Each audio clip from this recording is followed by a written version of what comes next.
Tú, hipócrita lector, con Christian Barnken. Un podcast original de Radio Pauta 100.5. Bienvenida, bienvenido, tú, hipócrita lector. Soy Christian Barnken, un hipócrita lector como tú, y este es el podcast Tu Hipócrita Lector, que se transmite por Radio Pauta, pero también por Spotify. Puedes buscarlo además en la página de Pauta, pauta.cl.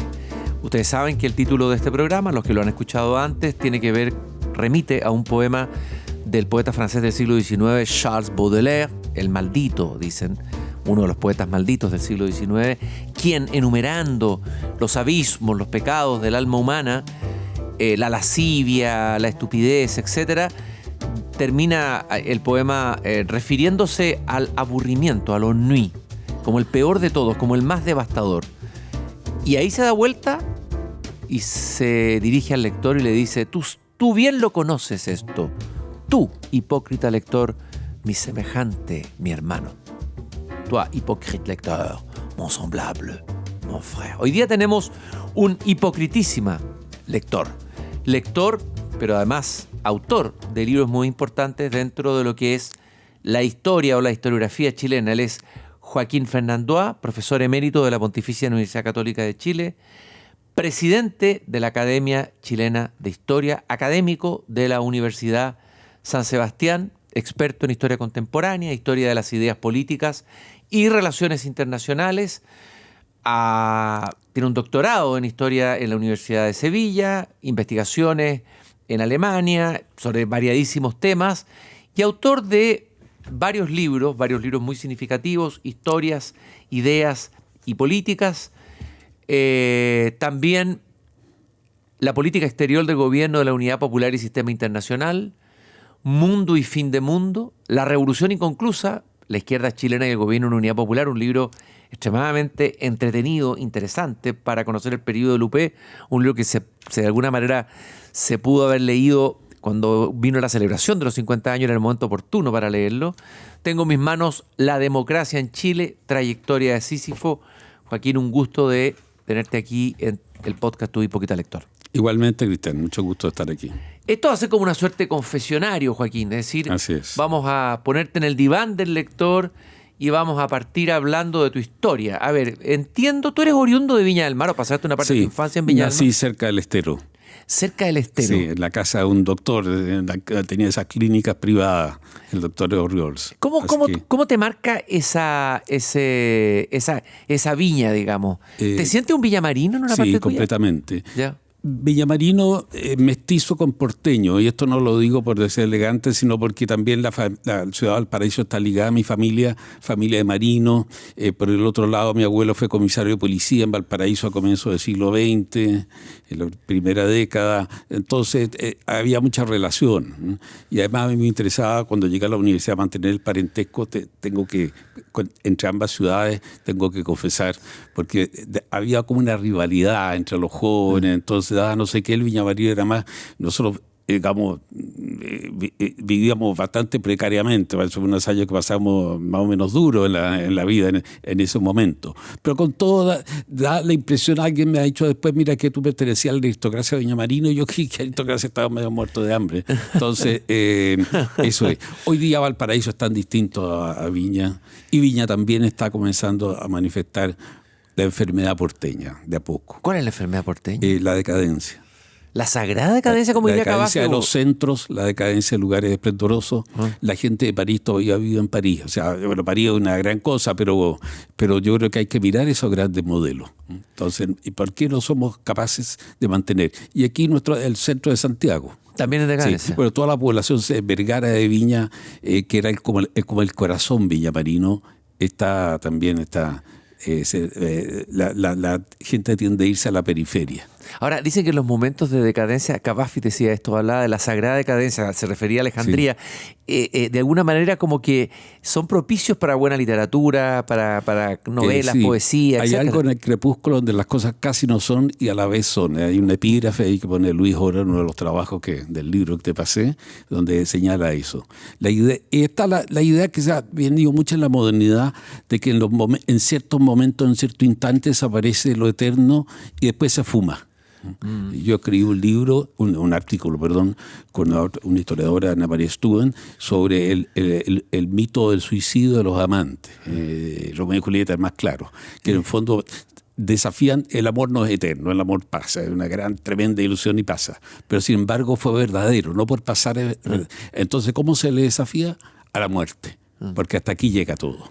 Entonces, eso pasa con lo provisorio, lo precario, y sin embargo ahí está como el ser de las cosas.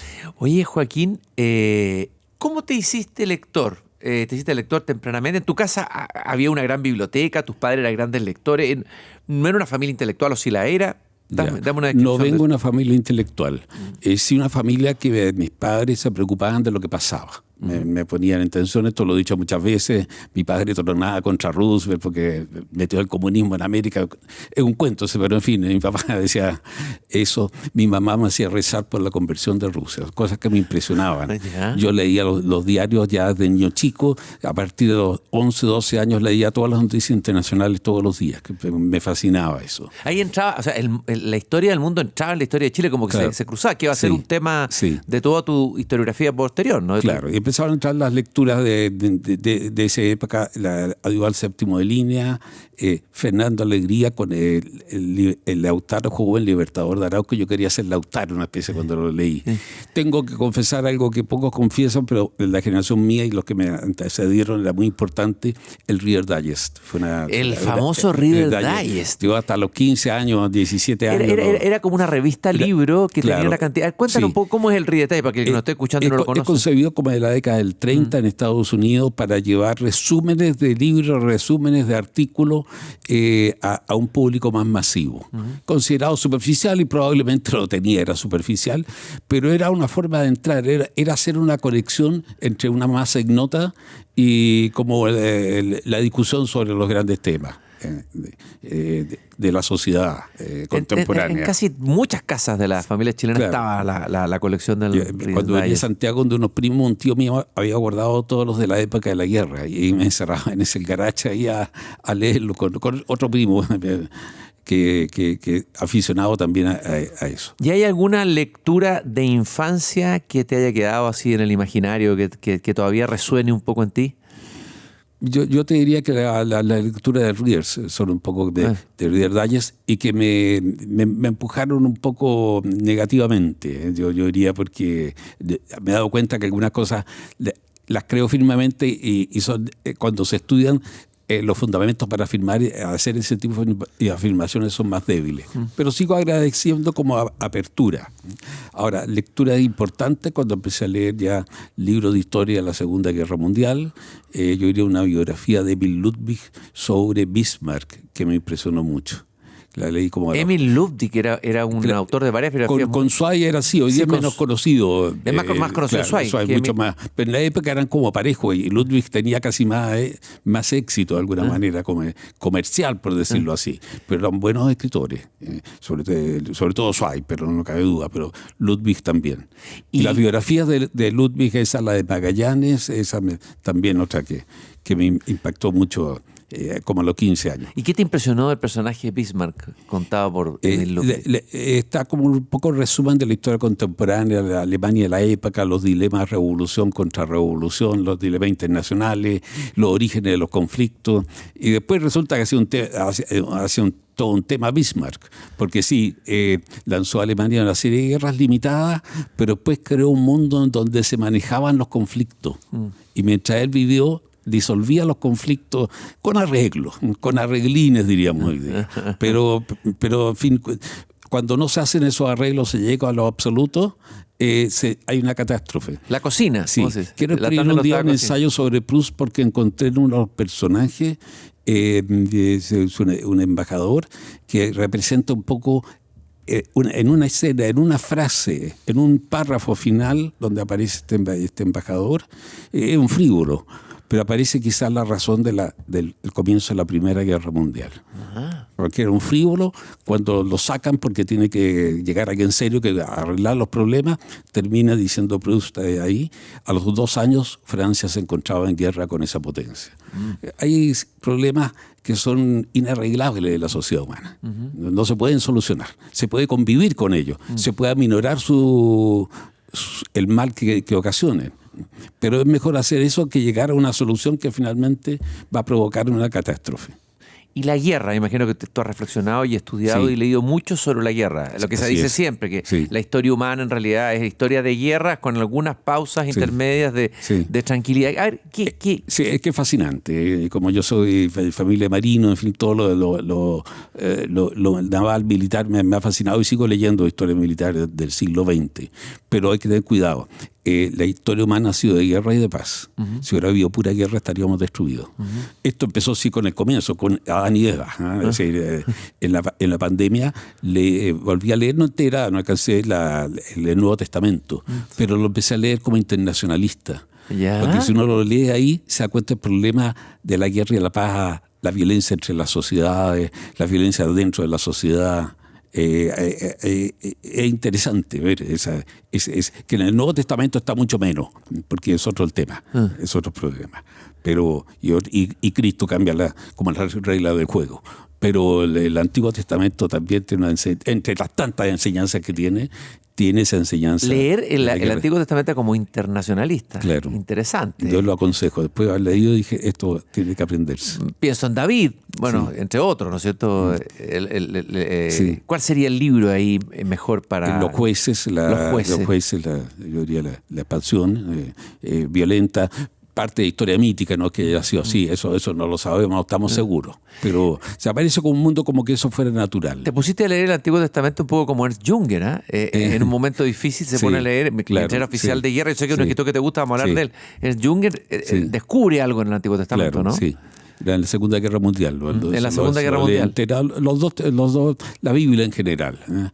Y hay como una apertura del al cristianismo desde lejos, sí. Muere como católico, pero es básicamente porque cree que hay que enterrarse con los ritos del lugar. Oye, Joaquín, tú en tu llegada a la historia, tu pasión por la historia y tu decisión de estudiar historia. Complicado. ¿Complicado cómo fue? ¿En qué momento? Complicado. Viene quizás, se origina, en estos gustos, pero una debilidad mía. No era deportista, traté de hacer deporte, nunca logré eso. No me resultó hasta que un día me di cuenta que no iba a ser atleta ni un Mr. Atlas. ¿No te gustó el rugby ya que estabas en Viña? Nada. ¿En qué colegio estudiaste en Viña? Sagrados Corazones. En Sagrados Corazones. Tuve buena educación. Y mi generación en general... hemos hecho un aporte. Falleció hace un año Oscar Godoy, por ejemplo, que me tocó decir algunas palabras sobre él en el Instituto de Chile. Entonces, era 10 años mayor que yo. ¿Cuál era esa gran formación? ¿Cuál es el corazón de esa gran formación que tal vez hoy día tú podrías decir que no está hoy en la educación? No, cambió mucho de la educación y la orden cambió mucho, se disminuyó. Pero ¿qué era lo que hacía que fuera una buena educación? Que los sacerdotes tenían buena formación. Era como doctorado así. No tenían más estudios que lo que habían hecho como seminaristas, pero habían profundizado bastante. Algunos como Álvaro Valenzuela, que también falleció hace un año y medio, que había estudiado filosofía en la universidad, después fue profesor de filosofía de la educación en la Universidad Católica. Para el resto de su vida. Ya, la decisión de estudiar historia, ¿cómo fue? Un poco porque fui joven rebelde de los 60. No fui marxista, nunca fui incapaz de creer en eso. No fui hippie porque no va con mi manera de ser, pero siempre añado que nunca fui ni pretendí ser un señorito de sociedad. Yeah. Y tenía cierta inhabilidad social que hacía que me encerrara un poco en sí mismo, porque no me quedaba otra tampoco. Entonces eso me ayudó fui rebelde en el sentido de admiré la figura del intelectual. Ajá. ¿Esa fue tu rebeldía? Claro, esa fue mi rebeldía. Y tenía mis dudas. Y un sacerdote, uno de los sacerdotes, un profesor de historia, me dijo, usted tiene que ser historiador, porque yo había dicho ya de joven que iba a ser profesor de historia.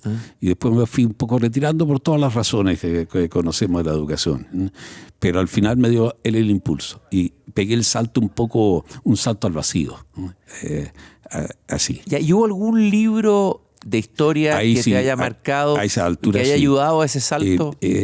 La lectura de Arnold Toynbee. Ah, Yo diría de Arnold Spengler Toynbee también, pero más Arnold Toynbee, al cual lo sigo respetando mucho. Hoy día los historiadores casi no lo nombran, casi se olvidan, ya está anticuado, ya pasó, como si eso fuera un concepto que en la humanidad pudiera tener alguna relevancia, eso estar anticuado o no. Hablemos de Arnold Toynbee primero. Sí. Detente brevemente en él y Por supuesto. danos una reseña de su figura, por qué es importante, qué es lo que aportó y qué es lo que te aportó a ti. Una familia de intelectuales ingleses, experto en historia clásica, experto en el mundo bizantino, escribió y trabajó para el gobierno inglés justamente en la Primera Guerra Mundial, y entre guerras ayudó a crear Chatham House, que es un instituto que estudia relaciones internacionales. Es parte de esa generación que dijo, después de la Primera Guerra Mundial murieron 900.000 ingleses, principalmente jóvenes, esto no puede ser, tenemos que estudiar, entender qué está pasando. Ahí vienen los estudios internacionales. Y Toynbee, que era un historiador y un internacionalista, pero de orientación muy humanista, sus libros están llenos de citas en inglés, en todos los idiomas occidentales, en el latín, en griego, en árabe, etcétera. A uno lo confunde un poco. Bueno, entonces Toynbee escribió un famoso texto muy largo, sí, ciertamente, 20 y tantos tomos en total, con el estudio de la historia. Pero es un historiador, lo que creo que deberíamos tener, despertar un entusiasmo por el pensar en la historia, esa gran historia.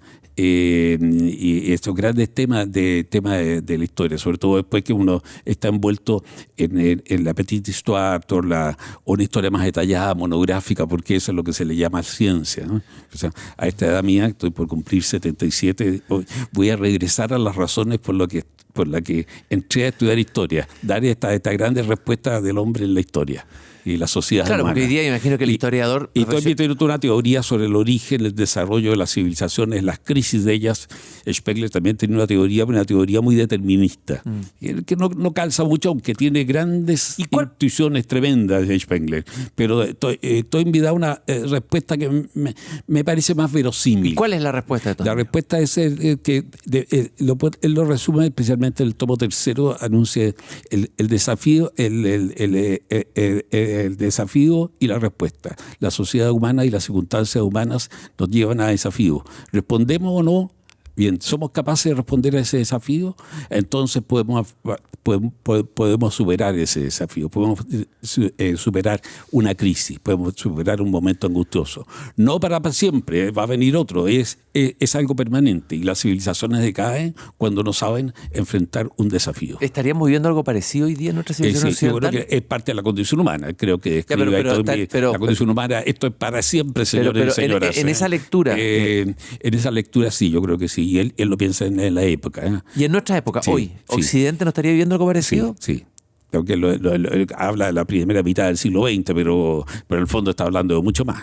Tiene un texto del tomo tercero, que es un tomo muy clave de su estudio de la historia sobre Maquiavelo, muy interesante, lo compara la situación de él con nuestra época.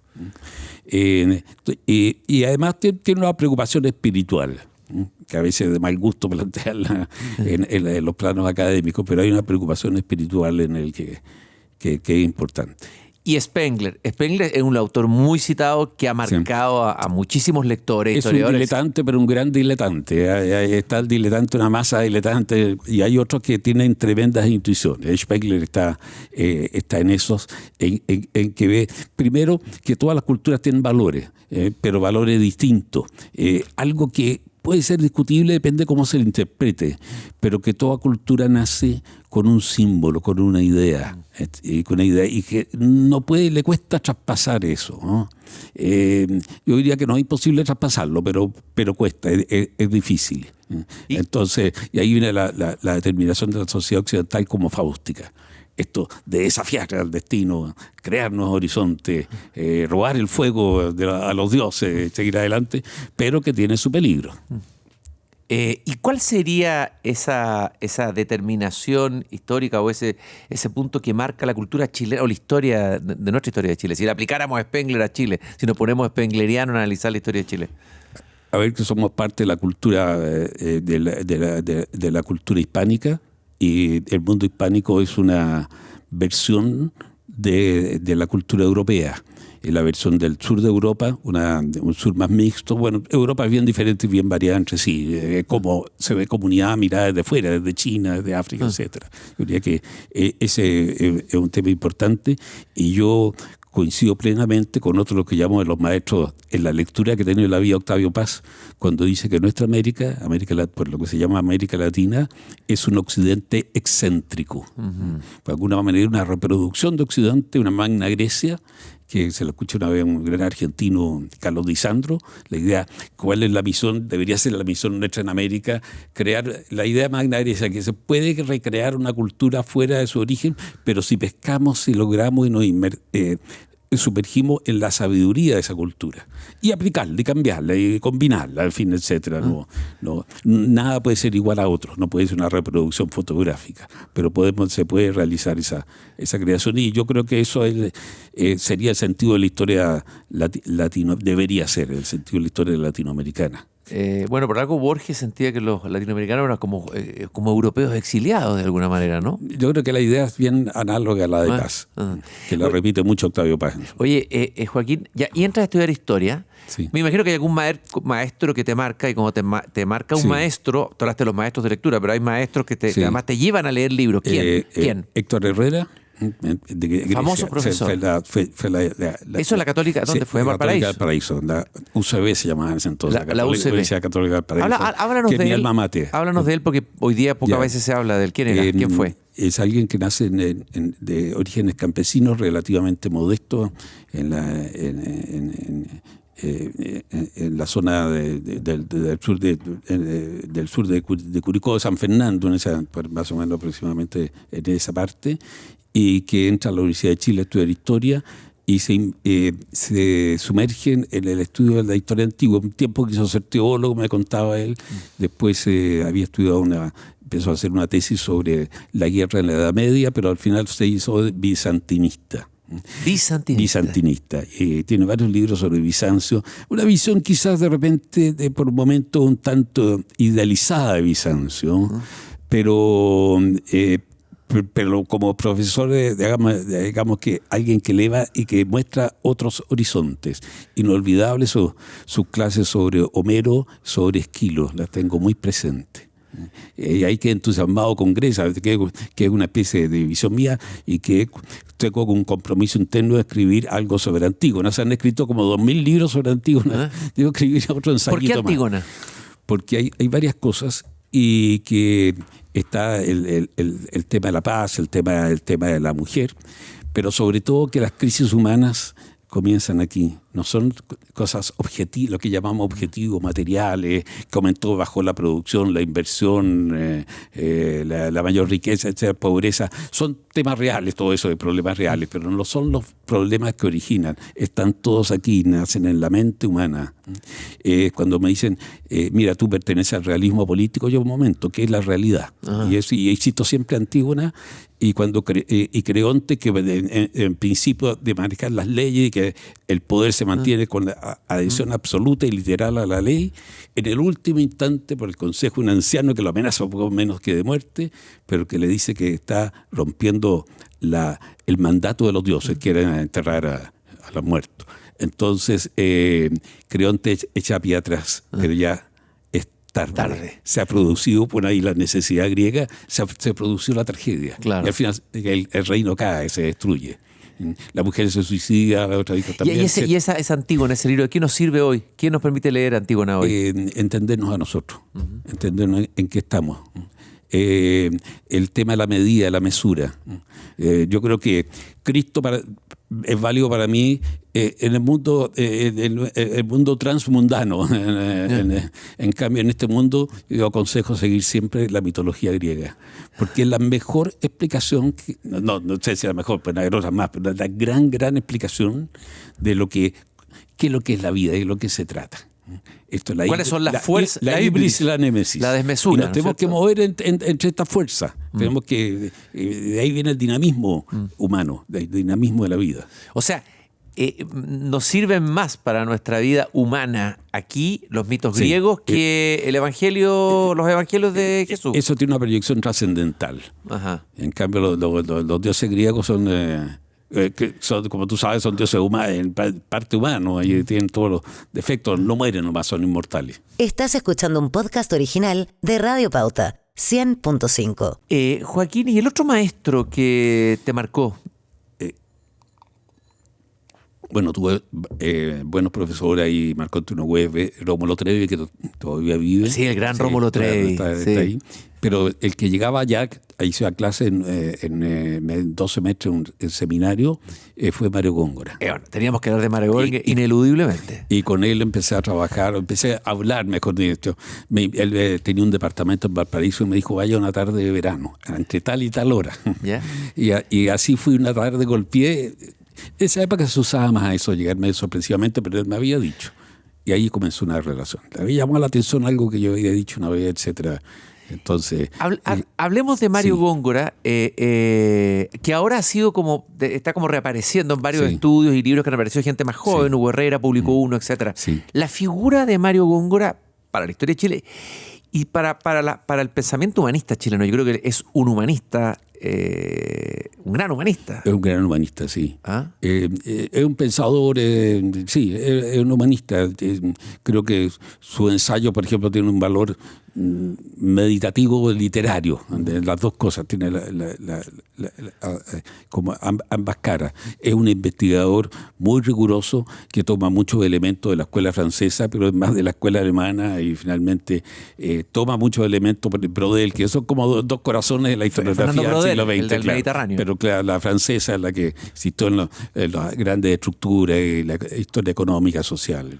Entonces, toma eso, pero no pierde el horizonte de que el pensar la historia es pensar también de qué se trata nuestra vida, hacia dónde vamos, como puse ese título, un poco la pregunta que Tocqueville, que le hace en realidad la pregunta, digamos, ¿de qué se trata esto? ¿A dónde nos estamos moviendo? Y un poco don Mario a él le gustaban los pensadores que él decía, los diagnosticadores. Yo uso interpretadores, o sea, ¿de qué se trata nuestro momento? Entonces, un Toynbee también, un Spengler. Claro, él es un diagnosticador a partir de nuestro país, de Chile, etcétera. Y eso que a veces la gente no lo entiende, pero la íntima relación que tuvo con los arquitectos de la Universidad Católica de Valparaíso, con Godofredo Llome y con Alberto Cruz, grandes amigos entre ellos. Y salían los tres a conversar cuando iba don Mario a Viña, y estaban varias horas conversando y caminando por las calles de Viña. Que se conversó ahí, ¿no? Paseos peripatéticos. Me decía un hijo de Godofredo, yo llegaba el papá, pero no nos contaba nada lo que había conversado. Mira todo lo que se perdió. Bueno, eso eran paseos peripatéticos. Ahí no, teníamos nuestros sí, Sócrates sí. locales, ¿no? La noción de Estado que ha sido tan discutida, sí. ¿Qué crees tú que ilumina, mirándola tú como historiador hoy, sí. Esta idea de que el Estado fue la que formó la nación chilena, ¿no es cierto? Ya, finalmente. Sí. Y que hay visiones encontradas sobre eso, se ha discutido mucho. ¿Cuál es tu mirada sobre eso, ese aporte de Góngora? Don Mario, yo creo que estaría de acuerdo con el matiz que pondría yo, supongo, espero, de que, en fin, el Estado es uno de los elementos. Bueno, vamos a decir que el Estado forma completamente la nación chilena, pero no la podemos pensar sin el Estado. Ahora, esto vale prácticamente la inmensa mayoría de las naciones en el mundo. El orden político tiene que ver con la sociedad humana. El orden político tiene que ver además con cierta abstracción en la sociedad. No nos conocemos entre todos. Entonces, ¿cómo es la manera? La plaza pública. Ahí nos encontramos. Y la plaza pública, ¿qué son las instituciones, la conversación, la comunicación, la polis? La polis. Entonces, yo creo que en ese sentido el Estado, que esto no es solo la eficiencia, no son los planes, las planificaciones, sino cómo cuidamos esto. Y hay una base fundamental. Incluso las sociedades, por ejemplo, de comerciantes, que han existido muchas las sociedades comerciales que están en varias partes, bajo varias soberanías, pueden existir porque hay un orden político. Y orden político que va con la sociedad humana y que no va a desaparecer nunca, o va a quedar a lo mejor, supongamos en caso de crisis total, va a quedar va a quedar como potencialmente en manos de bandas armadas. Oye, un libro que es lo que dice Spengler o eso por ahí. Joaquín, un libro que hay que leer, yo creo, son los diarios de Mario Góngora. Interesantísimo, sí. ¿no? Sí. ¿Ah? sus dilemas personales. Es uno de los grandes textos de testimonio espiritual del siglo XX intelectual chileno. Y bastante franco además. Son de la década del 30 esos diarios. Tú hablaste de tus maestros de lectura. Todos tenemos maestros de lectura. Sí, son escritores con los que hemos leído mucho. Y tengo otro maestro de conversación que no fui alumno, Ricardo Krebs, por suerte, poco antes de que falleciera alcancé a decírselo, que usted ha sido uno de mis maestros de conversación. Porque conversé mucho con él en la vida. Entonces, al final te va quedando algo. Acaba de fallecer también. ¿Y qué te queda de esas conversaciones con Ricardo Krebs? ¿Qué es lo más importante? Temas como de la historia universal, también la sociedad humana, que es la modernidad, y que no todo comienza con la modernidad. Algo que es bastante fundamental y que, sobre todo, además, una persona, bueno, igual que don Mario, que Héctor Herrera, de tremenda cultura universal. Entiende nuestra realidad a partir de esa cultura universal. En cambio, nosotros tendemos a mirarnos acá o en base a 2 o 3 teorías que los formuladores, por supuesto, aportan, pero después se transforman en moneda corriente y se desvalorizan. Yo digo, las teoritas. No son verdaderamente teorías. El theoros griego era el testigo de algo. Podía decir algo porque tenía una visión. Estas cosas son como aspectos mecánicos. Joaquín, entre los maestros de lectura no cabe duda, ¿tú escribiste un librito o una especie de ensayo sobre el escritor alemán Ernst Jünger? Sí, un libro sobre la hora temprana de él. Sí, Estoy en deuda de escribir otro libro. Sería muy bueno, lo esperamos. El Jünger maduro. El Jünger maduro, que es interesante. Tengo unas ideas por ahí. Bueno, hablemos de Ernst Jünger. A ver, ¿qué es lo que te fascina de él? Tengo aquí en mis manos, traje una de las radiaciones, que son los diarios que sostuvo la Segunda Guerra Mundial. Sabemos que fue un oficial en la primera, muy condecorado, luego en la segunda. Y además es autor de novelas, de ensayos. Hay libros muy interesantes como La Emboscadura, El Trabajador. Bueno, hablemos un poquito del universo de Jung y qué es lo que te fascinó de él y qué encontraste en él como lector. Ver, por consejo de don Mario Góngora empecé a estudiar lo que se llamaba la Revolución Conservadora, en el mundo de cultura alemana, una sensibilidad que quería diferenciarse, intelectual, sí, no es política, intelectual, pero que tuvo algo político. Quería diferenciarse del antiguo conservadurismo, más conservador en sentido político, no cultural, y que de alguna manera viene a ser como quiere también transformar al mundo.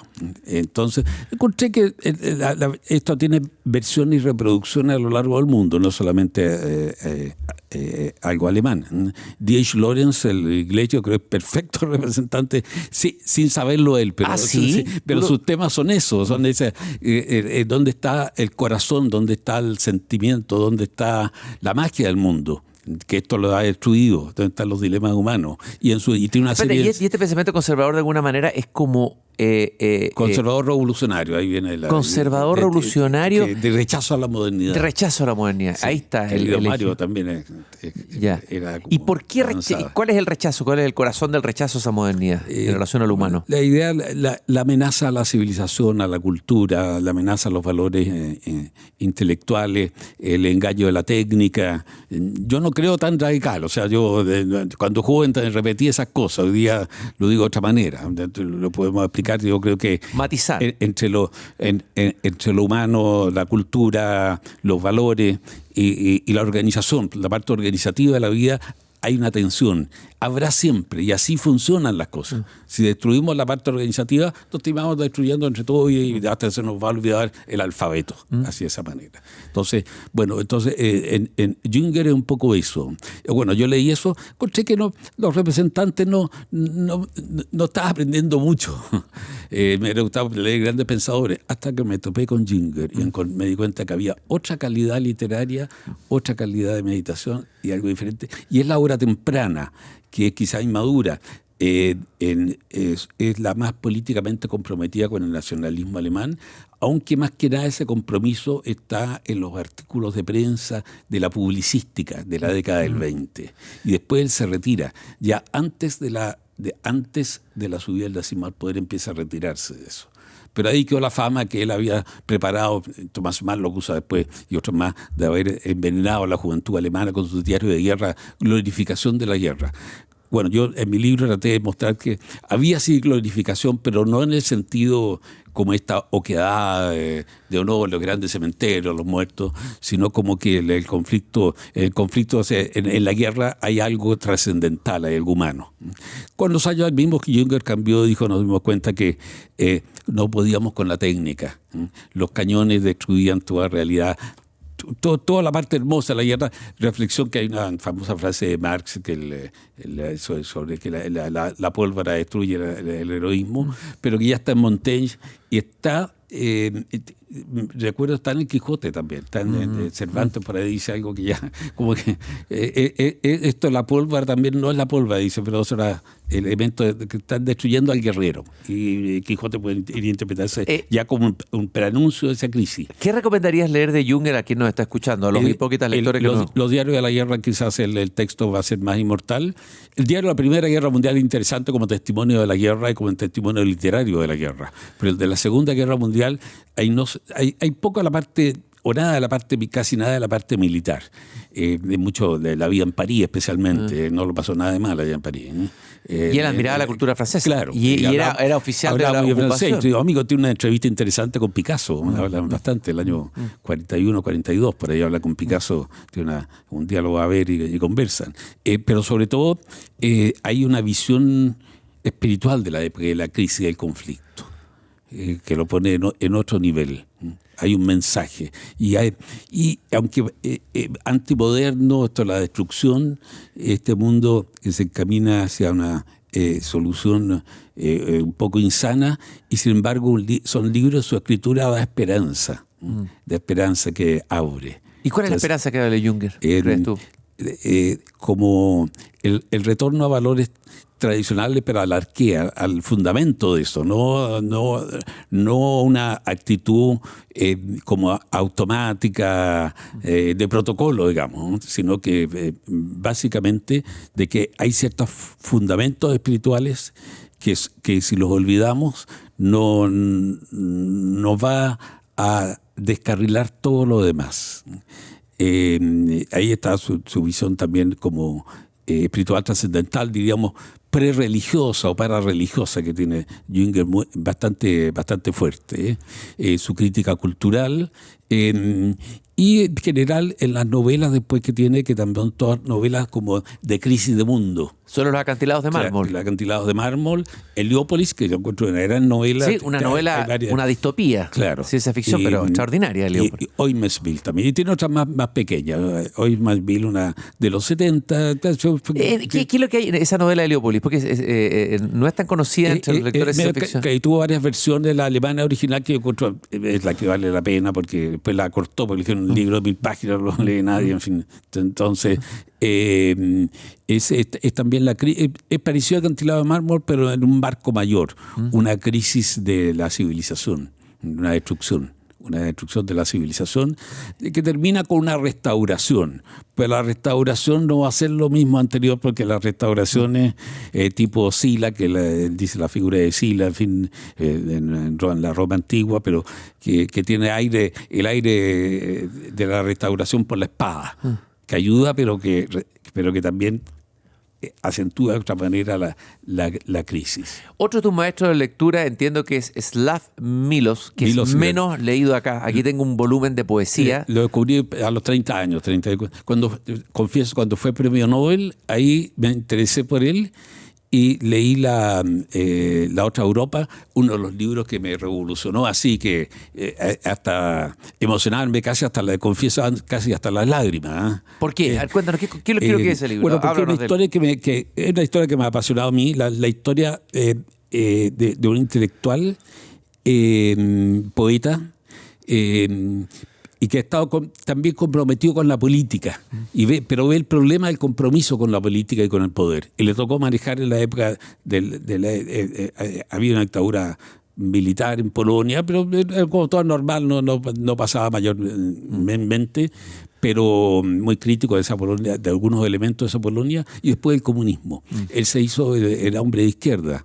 y después en la guerra colabora al régimen comunista. Por eso hay toda una parte del exilio polaco que lo rechazó después cuando salió y se arrancó de la Polonia comunista del año 50, por ahí 51 se desarranca. Bueno, escribe una serie de obras, pero la otra Europa es una historia realmente emocionante sobre lo que significa esta crisis interna, esta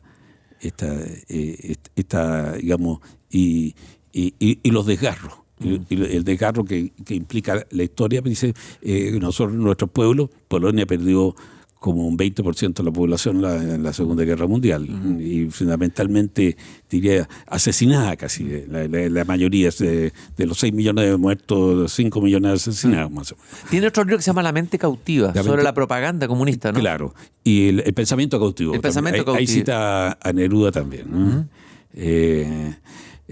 Porque una relación entre ambos, y Neruda le escribía como inferior a superior estamos hablando de los 40, cuando estaba primero agregado de la Polonia comunista en Washington y después en Varsovia.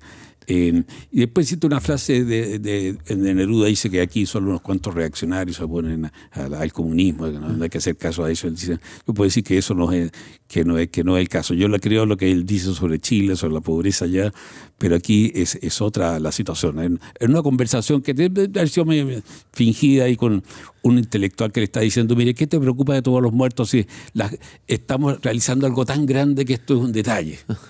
Son daños colaterales. Claro, más o menos. Daños colaterales. Sí. Otro de tus maestros de lectura, José Ortega y Gasset, que hay que rescatarlo. Empecé a leer en el colegio, claro, en la enseñanza media. Claro, un filósofo que no puede leer en español, un filósofo que a veces ha mirado como que se desprecia, como si la filosofía se pudiera escribir solo en alemán. Claro. Pero también se puede hacer filosofía en español. A ver, ¿cuál es tu lectura de Gasset? A ver, un punto. La filosofía alemana ha sido como la columna vertebral de la filosofía moderna desde el 1600 en adelante. ¿eh? La francesa no se explica sin la alemana. Sí. En cambio, yo creo que hay algo... Algo de verdad. Claro, y que no tiene nada de malo, nada de raro. Yo creo que existen grandes modelos y nosotros nos orientamos hacia estos modelos. Que hayan nacido en Chile, hayan nacido en la Cochinchina, da lo mismo. ¿En qué podemos ver en esos modelos? Bueno, Ortega es un español germanista como hubo mucho, del 19 y 20. Germanista de diversas orientaciones, pero para mí es el gran prosista de la lengua castellana en la primera mitad del siglo. Qué prosa que tiene, ¿no? Fantástico, es insuperable. Yo diría, Octavio Paz me gustaba la segunda mitad, pero Ortega es como la gran prosa. Cuando uno pasa leyendo demasiado, en mi caso alemán e inglés, yo de repente me va a fallar mi español, entonces me pongo a leer una tarde, un rato, texto. ¿Qué he leído de Ortega? Por la riqueza del lenguaje. Y usado adecuadamente, no lanzando palabras así, mirando el diccionario. Entonces, y Ortega trató de traducir el sentido del pensamiento alemán a la circunstancia del siglo XX y del mundo hispanoparlante. ¿Qué libro recomendarías de él? ¿O te gusta más? La rebelión de las masas. Yo creo que sigue siendo el gran clásico de Ortega. Da muchas respuestas. Esa. ¿Qué respuesta da? Y los 4 tomos son ahora un poco más de juventud, pero anteriores, que son El Espectador. Me acuerdo que Edmundo Concha, alguien que yo leía siempre, que unas columnitas en el Mercurio, decía, quiere empezar a leer literatura, vaya a las cartas de Voltaire, vaya al Espectador de Ortega, y así, da unos cuantos chispazos. Y nos quedan varios en el tintero, pero maestro de lectura, nos queda, no podemos no nombrarla. Hoy día está siendo muy releída y recuperada, que es Hannah Arendt.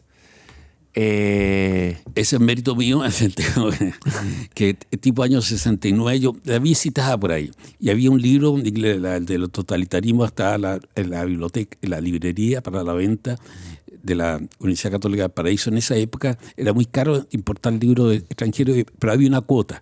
Entonces eran baratos, aunque parezca contradictorio todos los pocos que había. Y como yo tenía plata, empecé a juntar y puse el libro debajo de otros para que nadie se fijara en él. Y cuando mirar estaba debajo de los demás. Y cuando pude tener la plata, la saqué y lo compré el año 69. 69 comenzó el 70. ¿Y qué encontraste a Hannah Arendt? También una pensadora que al mismo tiempo es historiadora, y esta prosa que anima, que da fuerza, que tiene un aliento poético, porque combina, digamos,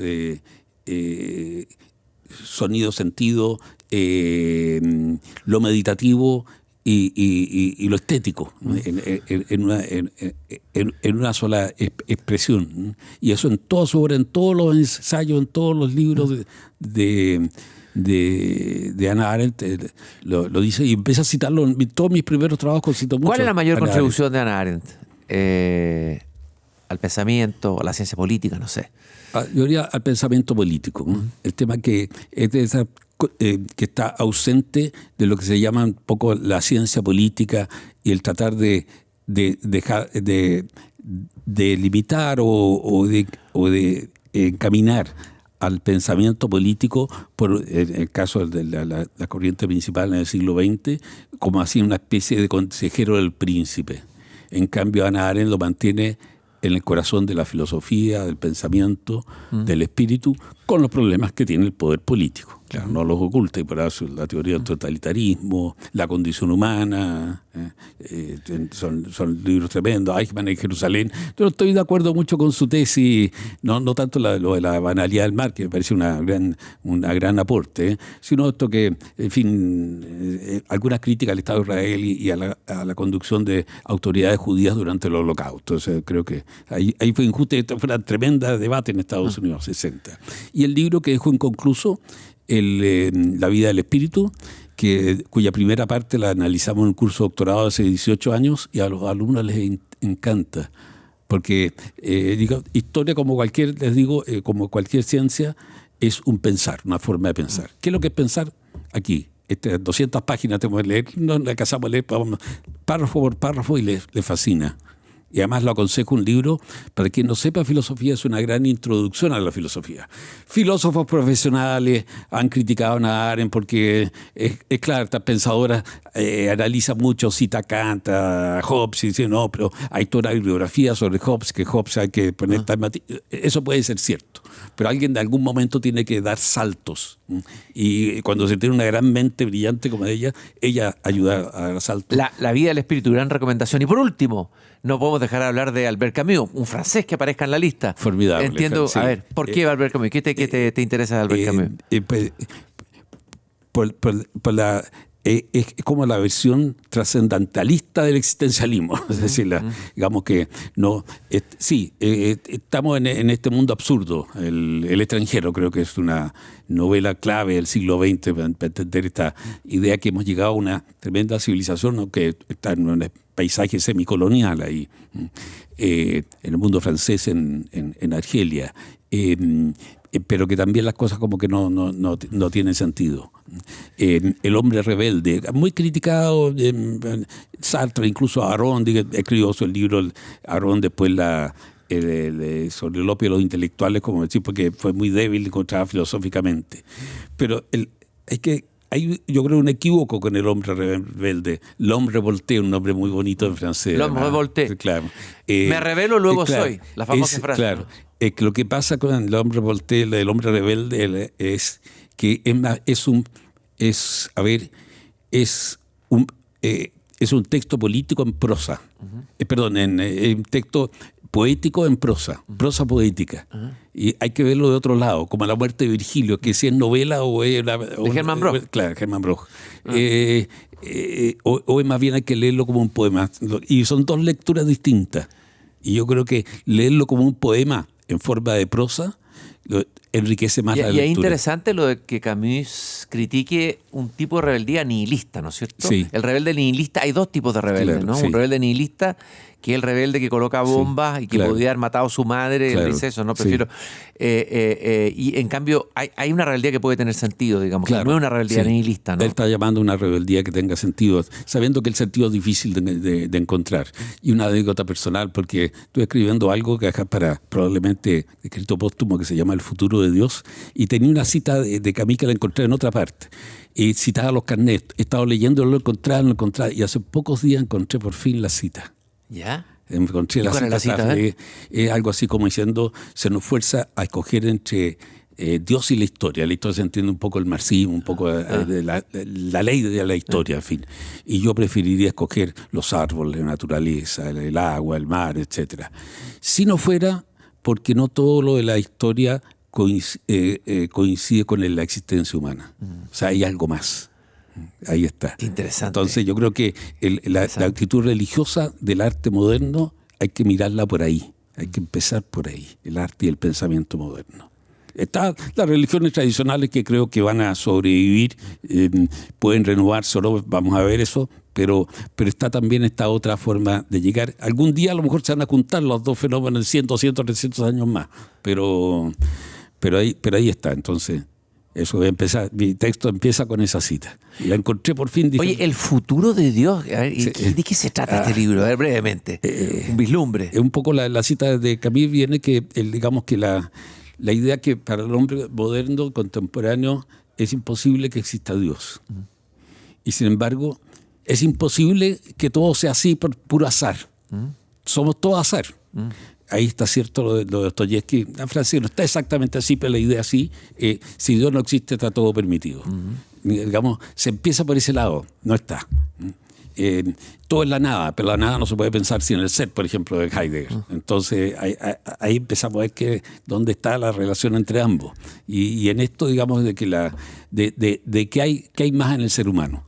Es difícil decir más. Yo no soy capaz de decir nada más, si no soy un profeta, aquí no estoy hablando, pero estoy planteando el problema y creo una vía para pensar el tema de la crisis espiritual o la tensión espiritual de nuestro tiempo. Bueno, vamos a esperar con mucho interés ese interesantísimo libro. Sí, espero que no me desee una muerte temprana, porque quiero que se publique póstumamente. No, esperemos que se publique antes de aquello. Joaquín, muchas gracias por haberme acompañado y habernos acompañado todos los hipócritas lectores con esta interesantísima conversación en que hemos recorrido, hemos hablado de Toynbee, de Spengler, todos me imagino que tomaron nota, Junger, Ortega Gasset, Camus, Octavio Paz, Mislov, en fin, Hannah Arendt, se nos quedó Heidegger, uno de tus maestros de lectura, será para una próxima conversación.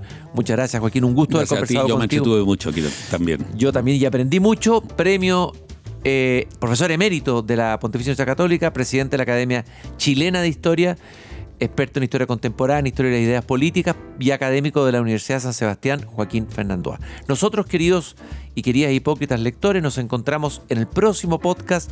Pueden buscarlo los días viernes a las 7:30. Se estrena en Pauta, la Radio Pauta, pero también lo pueden buscar en Spotify y en la página pauta.cl. Hasta la próxima. Tú, hipócrita lector, con Christian Warnken. Un podcast original de Radio Pauta 100.5.